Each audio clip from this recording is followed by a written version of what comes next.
I'm Mike from St. Thomas Economic Development, here with another little update from Highbury and South Edgeware.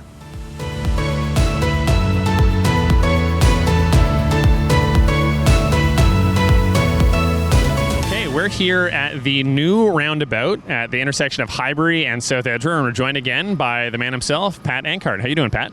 Very good. Thank you, Mike. Thanks for joining us again. Walk us through the work that's going on here. This is starting to look quite a bit like a roundabout.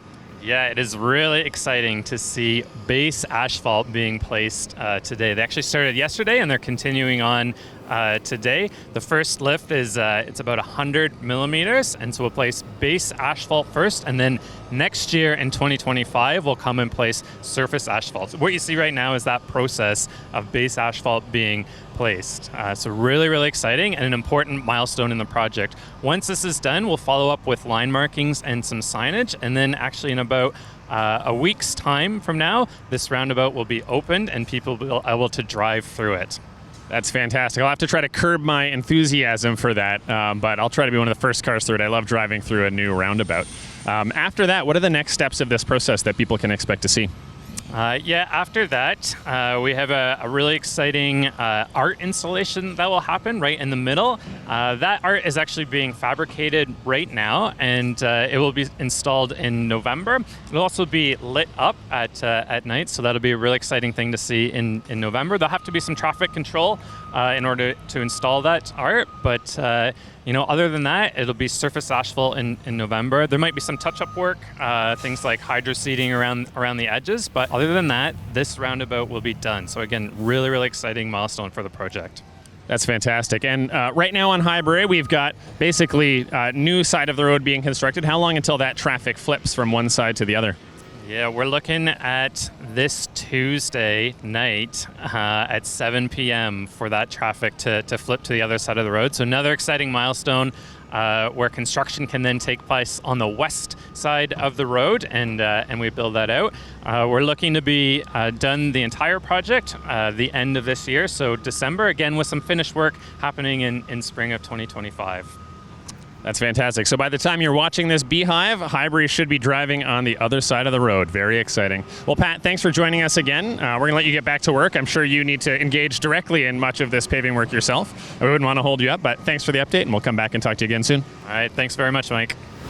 Okay, we're now on the Yarmouth Yards site at the intersection of South Edgeware and Powerco Parkway, as I understand it. And I'm joined by someone else who shares one of the best names on this team, Mike. How's it going, Mike?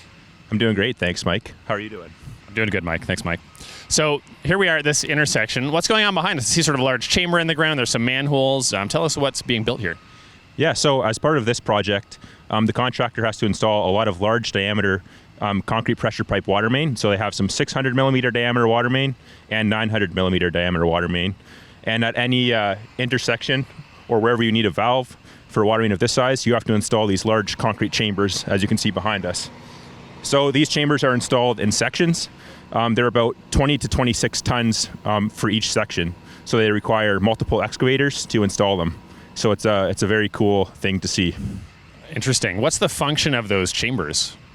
So they give you access to the valves and different pressure release areas for the water mains, just so that you can access them.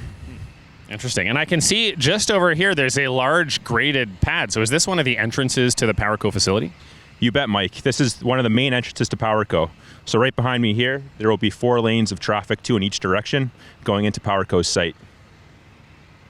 Interesting. And so this will be a roundabout here, I assume. When you're making a roundabout for an intersection like this, do you have to accommodate larger vehicles? Like, are the sizes different for roundabouts like this? Absolutely, yeah. Especially in a subdivision like this. This roundabout behind me here is designed for 2 lanes of traffic, and it's designed so that large transport trucks can get around it. Right on. Very interesting. Well, it's great to see this work progressing as quickly as it has, and I can't wait until I can drive right through here off of South Edgeware. It's going to be fantastic. So, Mike, thanks for the update, and we'll get back and chat with you again soon. Sounds good. Thank you, Mike. All of this updating has made me kind of hungry. I think we should go talk about some lunch. Okay, we're joined now. We're at ECRM. We're at the ECRM property, and we're joined now by Chris McKinnis from United Way. Say hi, Chris. Hey, Mike. Good to see you. Good to see you too. Thanks for coming out. So we were just on the site, and man, we've been really working up an appetite. And I wanted to talk to you about lunch. Now, why would I be at ECRM talking to you about lunch? Well, on Wednesday, September 18th, we're going to be here at ECRM for the 3M Harvest Lunch for the United Way. Fantastic. What is the 3M Harvest Lunch? So it's our annual campaign kickoff, but we're inviting the community to come out, have a great meal for a great cause. Everybody who comes out and buys a ticket, they're not just going to be getting a great lunch, they're also going to be paying it forward and buying lunch for a neighbor in need. That's fantastic. Who's providing this lunch? So James Meadows Catering is doing it. I was actually just looking at the menu on my way over here. There's going to be like a roast beef and cheddar sandwich, roast chicken with like a smoked cranberry, aioli. Sounding really good. It got me very hungry just reading the list. These sound like some excellent sandwiches. How many people usually come to this harvest lunch? So last year we had 275 people here in St. Thomas. I think this year we can top 300. Right on. And the funds that are raised from this and from United Way's other efforts, what initiatives do they go to support? So all our funds are always stay local, 100% local. We fund 39 different agencies here in St. Thomas. That includes the Inn, the Ignite Youth Center, YWCA, Boys and Girls Club. Lots of great programs here.